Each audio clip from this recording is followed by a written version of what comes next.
They said Dusty Hollow forgot its heroes as easily as it buried them. By the time Elias Boone turned 66, folks barely remembered he'd once worn blue. His coat was tattered now, not from war, but from years under sun and snow. He didn't beg, he didn't drink, he just wandered. A thin old man with a hollow stare, gathering scraps in alleys and speaking softly to the wind. Some called him the Quiet One. Most called him nothing at all. Each night he slept beneath different awnings. Each morning he rose with the sun, not from purpose but habit. A veteran of 3 bloody campaigns, Elias had once carried men from burning fields. Now he carried only silence. One frost-bitten morning, with hunger like nails in his gut and his coat barely stitched together, Elias stepped into Harper's Mercantile. He didn't come to steal, not in his heart, but he walked out with a day-old loaf tucked under his coat all the same. That's when everything changed, not because of what he took, but because of who remembered. The wind came down from the hills like a knife that morning, slicing through the brittle silence of Dusty Hollow. It rattled the wooden signs over shuttered shops and drove dust against the windows of Harper's Mercantile. Inside, old Mr. Harper was restocking shelves with the same mechanical rhythm he'd kept for 30 years. Biscuit tins, flour sacks, beans. Nothing ever changed much in Dusty Hollow, at least not until Elias Boone walked in. He wasn't a man folks noticed. That's what made him so easy to forget. Gaunt, gray-bearded, with a stoop in his shoulders and a limp in his left leg, he looked more like a drifter than a veteran. His coat was threadbare, sleeves patched with different colors, boots worn to the sole. He had the look of someone once built strong, now folded inward. But there was something in his walk, steady, measured, purposeful, something that still remembered structure. Mr. Harper glanced up as the bell over the door jingled, then frowned. "Morning," he said flatly, already uneasy. Elias didn't answer. He walked slowly down the far aisle, past salt pork and lamp oil, pausing only once to glance toward the wood-burning stove near the back. His hands hovered over a shelf of bread. Nothing fresh, just yesterday's leftovers, marked down and stiff. Then he looked back toward the counter. No one else in the store. No one watching. He slid one rye loaf into his coat, a quiet motion, practiced. But Harper had been expecting him. The old man had just installed a new mirror, a curved piece of polished metal high on the back wall. And he caught the theft as it happened. He slammed the drawer shut and reached for the desk bell. "Hey," he barked. "You stop right there." Elias froze. Harper didn't wait. He stormed out from behind the counter, eyes wide. "You think I'm blind? That loaf's not yours." Elias turned slowly, hands raised. The coat opened just enough to reveal the crust of the bread, poking from beneath a frayed lining. "I didn't mean harm," Elias said, voice low, calm. "Just needed something warm."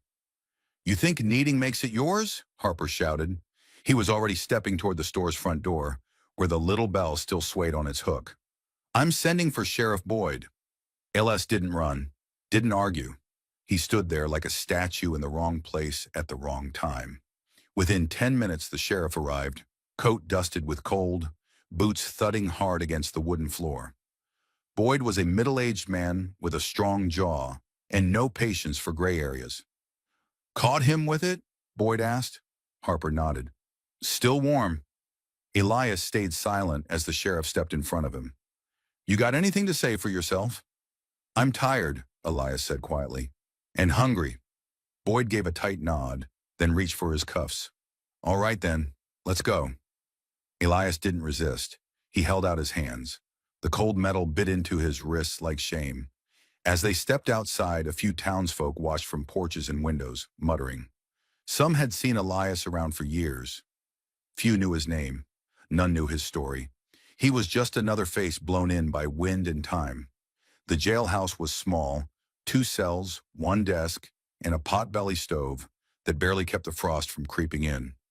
Boyd led Elias inside, unlocked the far cell, and gestured. Inside, Elias stepped in, sat down on the cot without a word. "Trial will be in the morning," Boyd said. "Judge Whitlock comes in Tuesdays.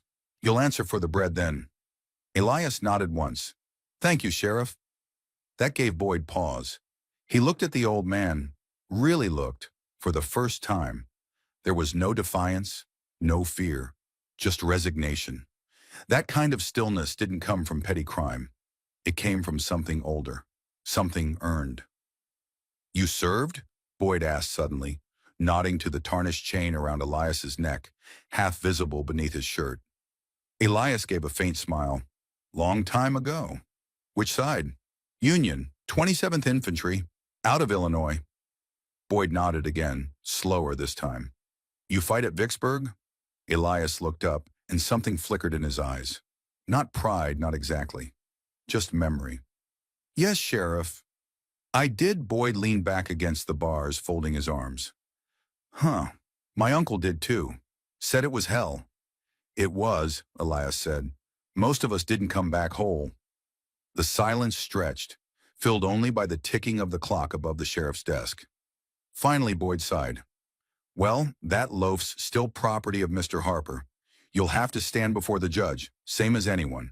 But I'll make sure you've got something to eat tonight. Elias nodded.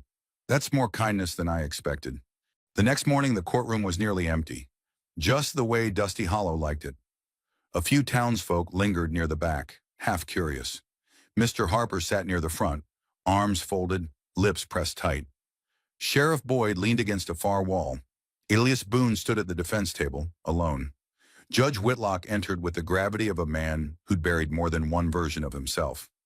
Silver-haired, tall, his long black coat still dusted with frost, he took the bench without a glance at the defendant. State versus Elias Boone, the court clerk called. Charge, petty theft. Mr. Harper was called to the stand. He told the story clearly, with an edge of personal offense. Walked right in, like he owned the place. Took it. No shame about it. Whitlock raised an eyebrow. And the value of this item? 4 cents, maybe 5. The judge turned to Elias. Do you deny taking the bread? No, sir. Do you plead guilty? Elias met his gaze. I do. Whitlock reached for the file. Standard papers. 1 page, 2 at most. But then, a smaller envelope slipped free. It hadn't been part of the official charge sheet. The judge hesitated, frowning as he unfolded it. Inside was a faded letter, folded 3 times, and tucked behind it, a photograph, creased at the corners, yellowed with age. He stared at it, and everything in him changed. He looked up, really looked.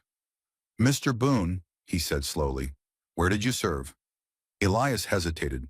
Vicksburg, then Chattanooga, later Cold Harbor, carried wounded from the lines at Spotsylvania. The judge's hand trembled. My brother, he whispered, he died at Cold Harbor. They said someone pulled him out of the fire. Elias didn't blink. Not by name, sir, but I pulled many. For a long moment, the courtroom was still. Dust floated in the shafts of light cutting through the windows. Then Judge Whitlock stood. Judges didn't stand in Dusty Hollow. Not for a stolen loaf. Not for men with no names. We'll take a recess, he said, voice thick. Defendant will remain in court. And without another word, he turned and walked to his chambers, the door swinging shut behind him. Elias sat quietly. He'd seen that look before. Long ago, when men bled out in their prime, and someone lived who wasn't supposed to.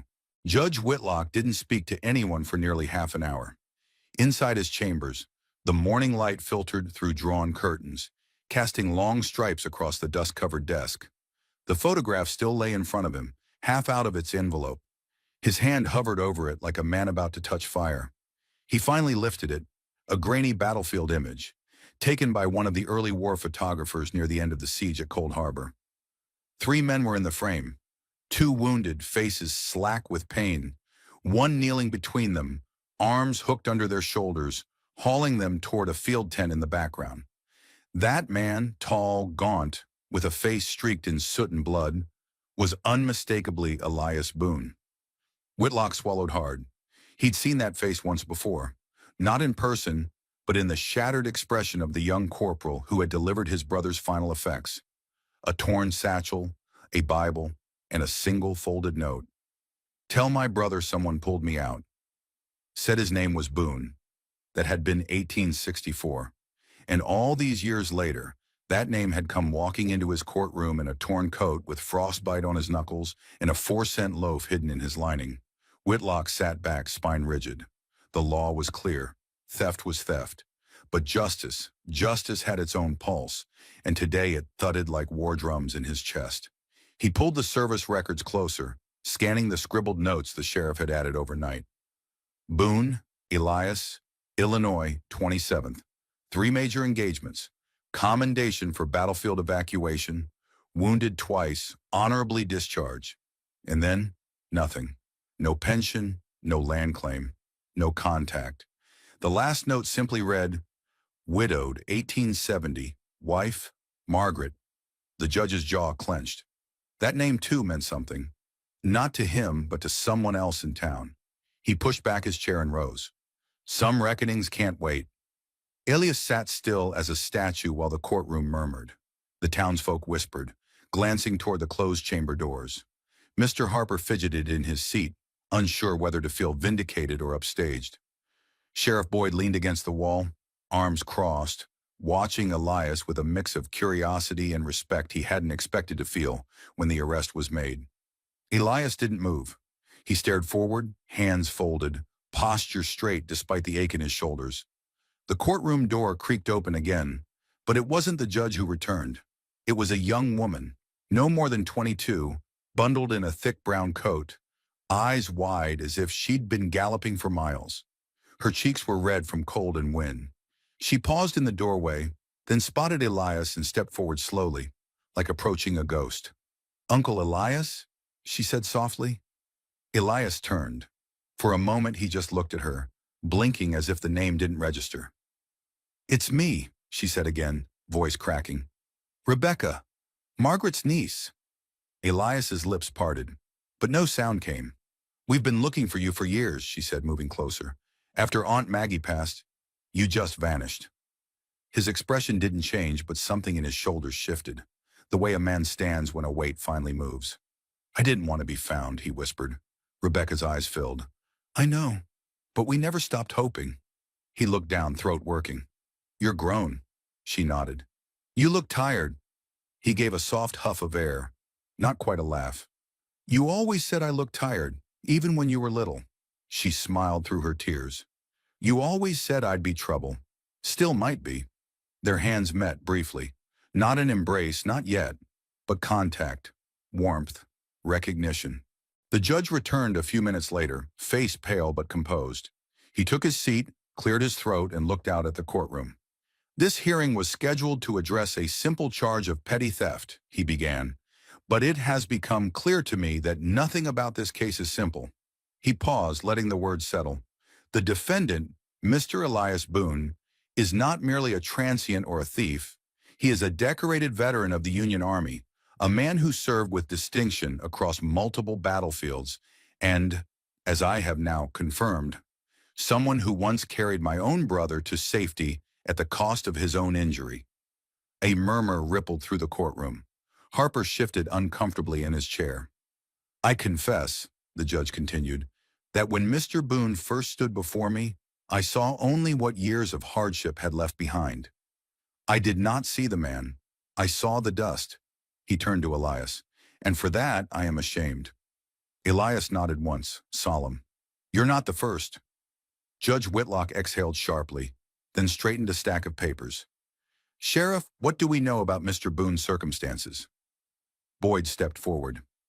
"Sir, his military pension was never reinstated after 1871.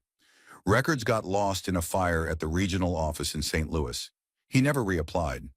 The judge's brow furrowed. "Why not?" Elias's voice was steady. "Because Maggie died, and after that, I didn't see the point."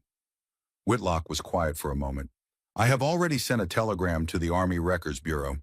We will be correcting that oversight immediately, and I will personally speak to the State Claims Office in St. Louis regarding back payments." Another pause, then the judge spoke clearly. "As for the theft charge, I find the defendant guilty as charged." A stunned silence fell. Mr. Harper sat up straighter, as if vindicated. "But," the judge continued, "given the extraordinary circumstances of Mr. Boone's service and the failure of the system that should have protected him, I hereby sentence him to time served and order his immediate release." Harper stood indignant. "That man stole from me." "Yes," Whitlock replied without raising his voice, "and you'll be reimbursed tenfold by the state. You'll also have the honor of knowing your loaf of bread finally brought a good man home." The gavel fell. Court adjourned. Outside the courthouse, the wind had softened. Rebecca walked beside Elias, arm tucked gently through his. "I have a little place up north," she said. "Not much, but it's warm. You'd have your own room." He glanced sideways. "You sure you want an old man for company?" "I'd take one who remembers how to carry people," she said softly.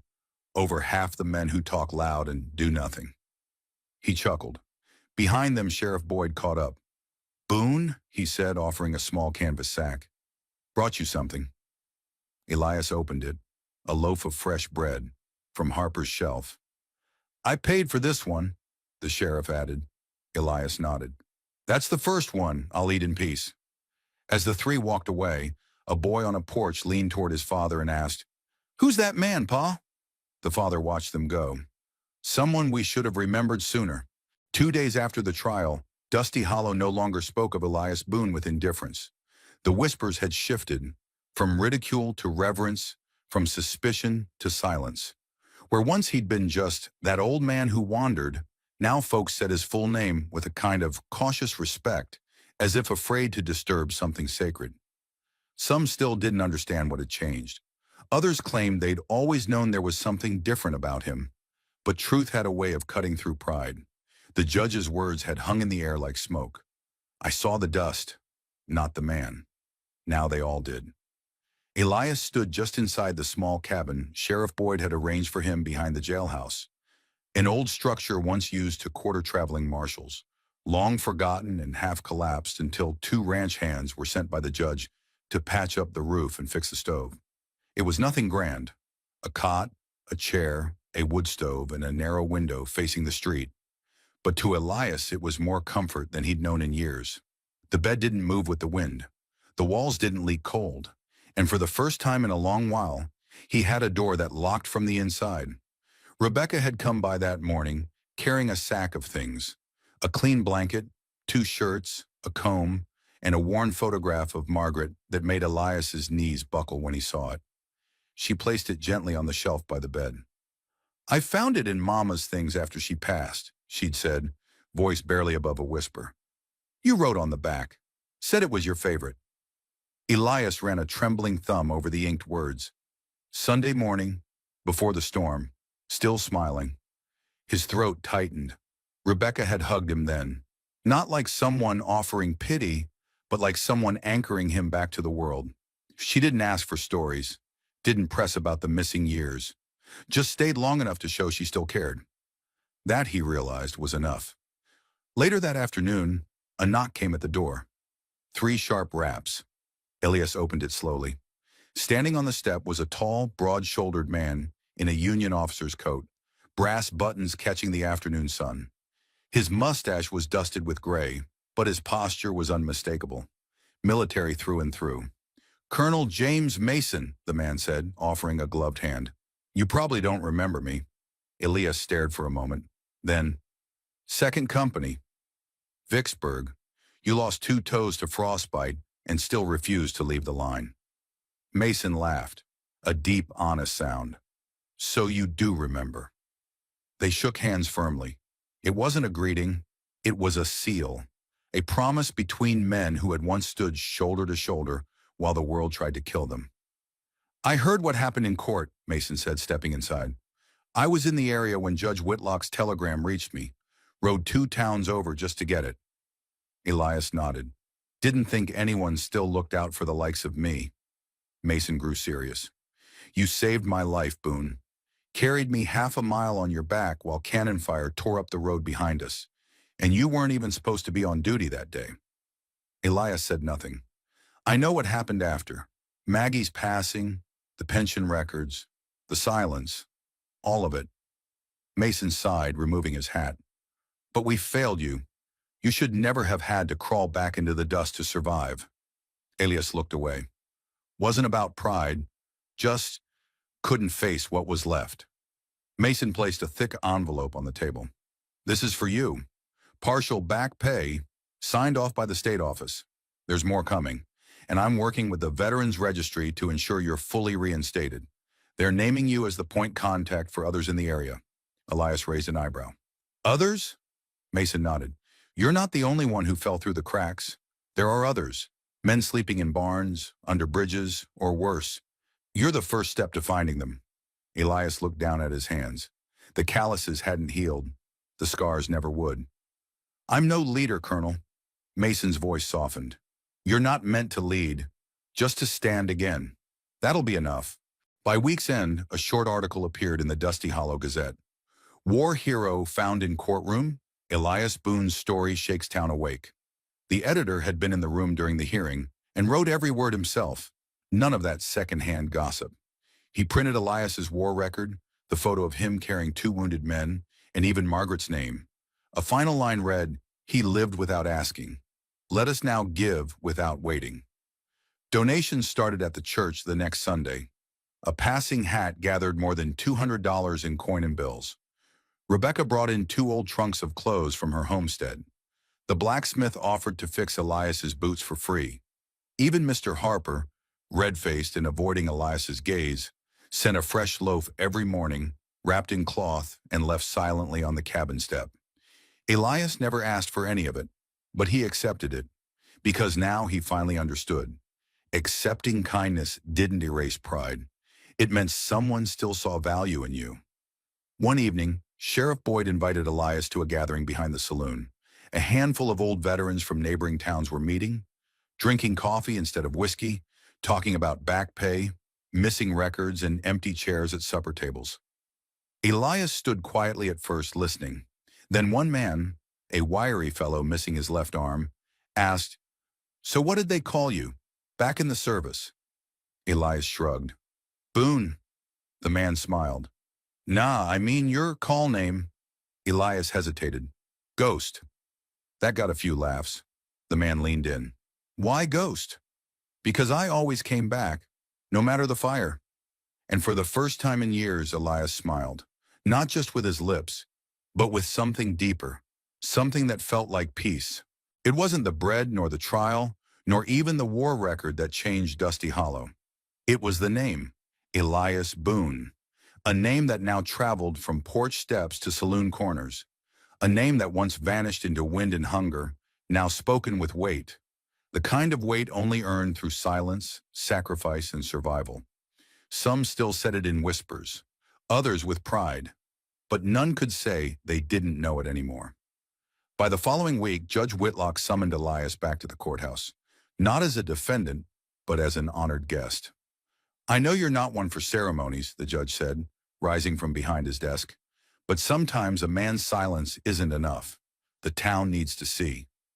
Elias adjusted the clean shirt Rebecca had brought him days before. It still itched.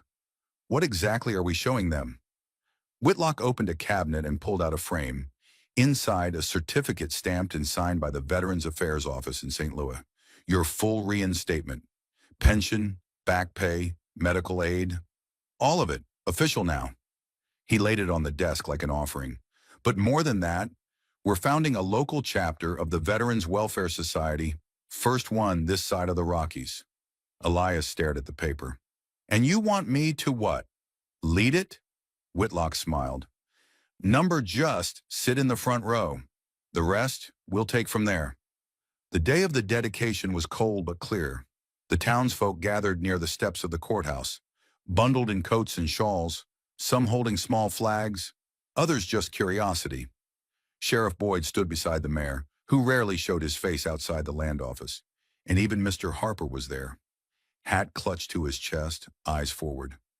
Elias arrived with Rebecca on his arm. He walked slower than most, but stood straighter than any man there. When the townsfolk saw him, the silence wasn't awkward. It was reverent. Even the children who didn't understand the moment instinctively fell quiet. Colonel Mason took the makeshift stage first. He wore full-dress blues, polished to a shine. I served beside Staff Sergeant Elias Boone during the war. Watched him pull men out of fire, carry wounded across ravines, and once tie off a wound on his own leg so he could keep dragging another man to safety. He looked over the crowd. We called him Ghost, not because he haunted us, but because nothing could stop him. Now we finally see the man behind the legend. Then Judge Whitlock stepped forward. I sat on this bench for 17 years, he said. I have read cases, sentenced men, dismissed others, but I have never seen a case like this one. His gaze swept the crowd. Because this wasn't a case, it was a reckoning. Not for Elias Boone, for us. He reached behind the podium and lifted a second frame, a sketch in charcoal done by the town's blacksmith's wife, who had once dreamed of studying art in New York. The portrait showed Elias not as he was now, but as he had been. Uniformed, eyes forward, carrying another man on his back, smoke in the background. Beneath it, the inscription read, "Some heroes never stopped fighting, they just stopped being seen." A hush fell over the gathering. Then the mayor spoke the final words. By the authority of this town, we name this building's East Wing the Elias Boone Memorial Room, a space for veterans, for stories, and for silence, for those we forgot and those we won't again. Applause broke slowly, then louder.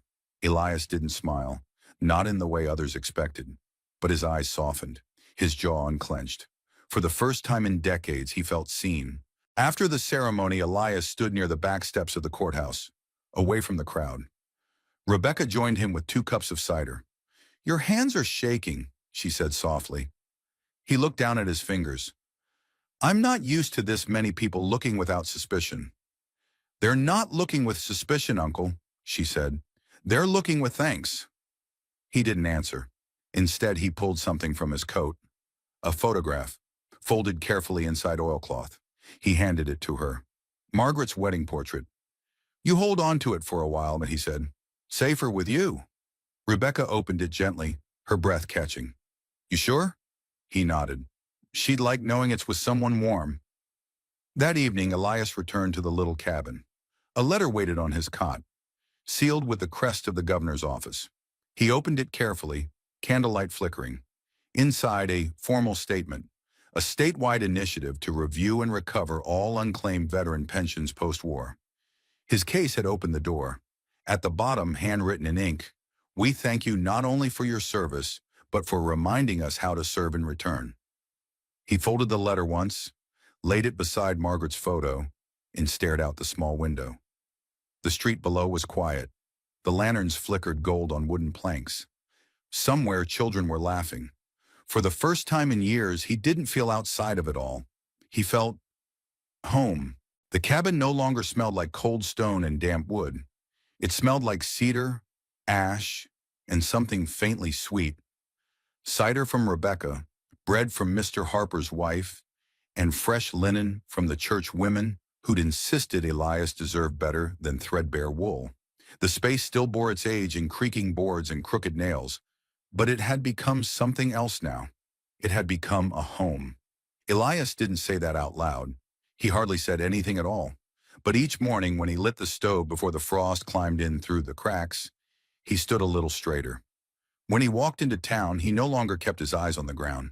And when someone tipped their hat or offered him a seat, he didn't wave them off. He simply nodded. A man relearning the weight of being seen. Sheriff Boyd visited most afternoons, sometimes with mail, sometimes with news, sometimes just with a pipe and quiet company. On this day, he came with both, a folded letter and a small tobacco pouch.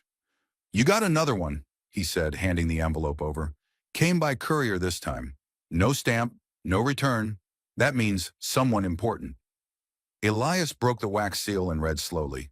The letter was from General Theodore Richards, a name he hadn't heard in 2 decades. Dear Sergeant Boone, it began. My son, Lieutenant Andrew Richards, is alive today because of your actions outside Chattanooga in '64. Though you never took credit, he's spoken your name every birthday since. I want you to know the debt we owe is not just one of life, but of legacy.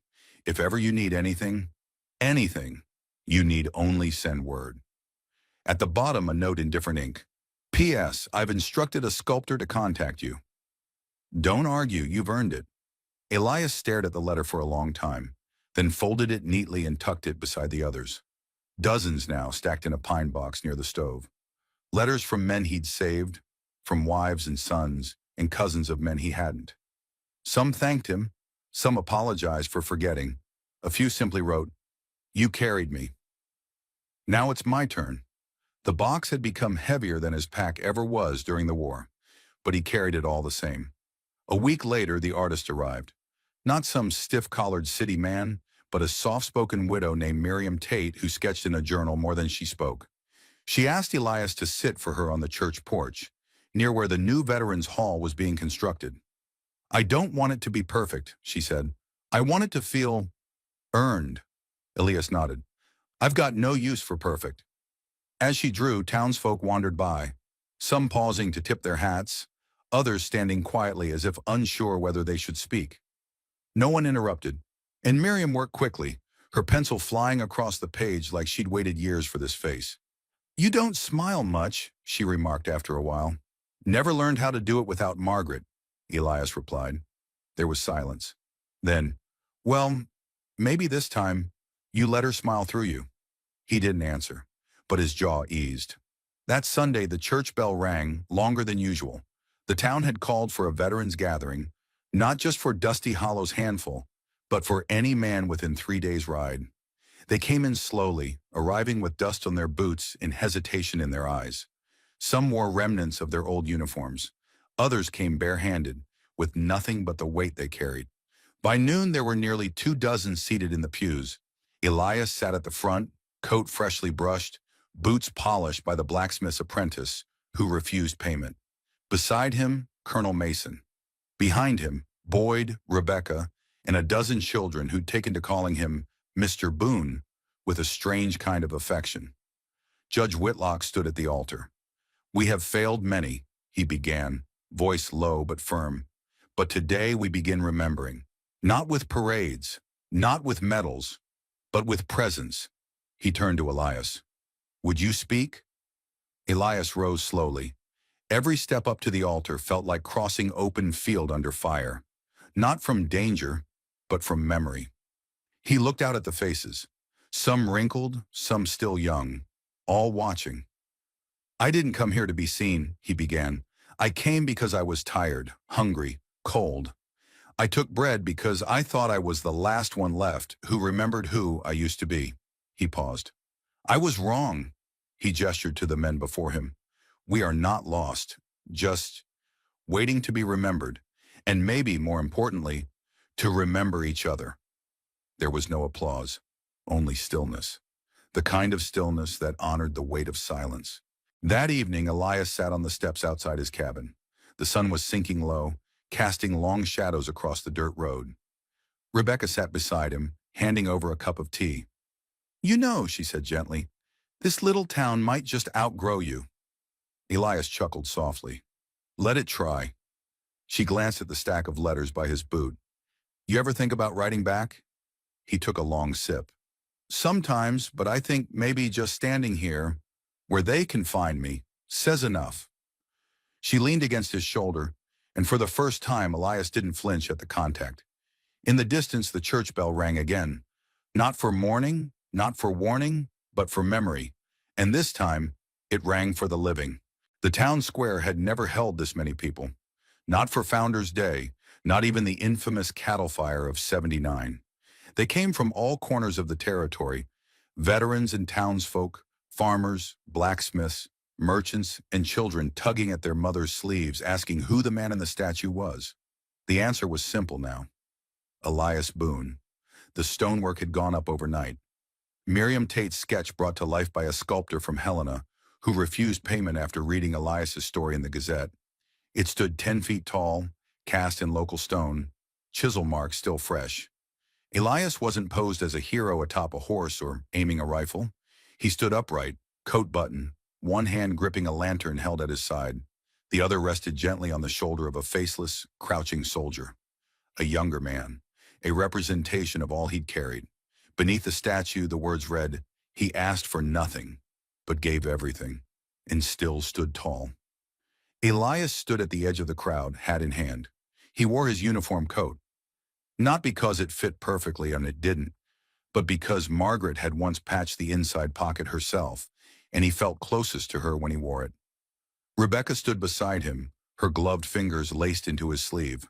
On his other side, Colonel Mason adjusted his spectacles and whispered, "If this were a battlefield, you'd be the one giving orders."